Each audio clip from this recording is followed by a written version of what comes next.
bienvenue aux chroniques de Madame Coup de pouce. J'espère que vous allez bien.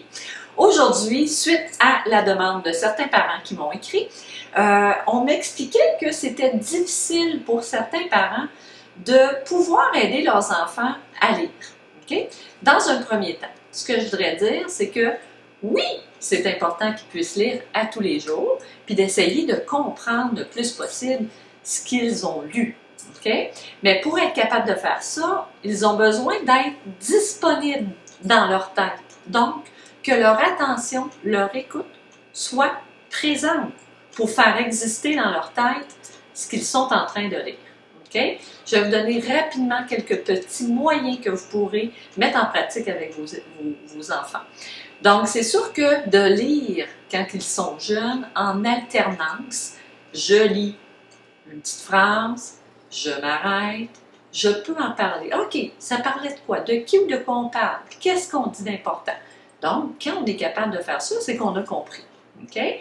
Après ça, l'enfant peut faire une autre lecture de l'autre phrase, et ainsi de suite. Donc, on lit en alternance, on se pose des questions, et ça motive un petit peu plus l'enfant qui a quelques petites difficultés à lire. Alors, c'est sûr que essayez aussi d'utiliser le bon jugement. Tu sais, si vous voyez qu'un texte est trop long, on n'est pas obligé de le lire au complet. On peut le faire lire une petite partie. Vous lisez la suite. Le but, c'est que votre enfant puisse arriver à lire à tous les jours, le plus possible, et que ça devienne une habitude qui est agréable et qu'on puisse arriver à parler de ce qu'on a lu, à réagir, à comprendre.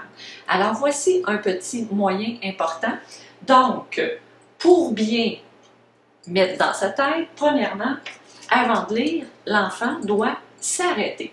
Donc, on doit être sûr qu'on a sa tête de disponible. Ensuite de ça, il doit être en mesure de bien s'écouter pour s'imaginer dans sa tête ce qu'il est en train de lire. Et l'autre chose, on doit aussi, face aux mots qu'il a à lire, reconnaître les mots d'un coup le plus possible avec notre appareil photo. C'est la stratégie de reconnaître, comme nous les adultes, quand on lit, on reconnaît les mots, on n'est pas obligé de décoder comme tel. Alors, plus on reconnaît de mots globalement comme ça, plus ça devient facile à lire. L'autre stratégie, pour les mots qui sont un petit peu plus difficiles à reconnaître, avec notre appareil photo, bien, à ce moment-là, il faut les découper. Okay? Les lire en syllabes avec l'enfant, son par son. S'il y a des petites difficultés avec les sons, on essaie de revoir ces petits sons-là à travers d'autres mots. Okay?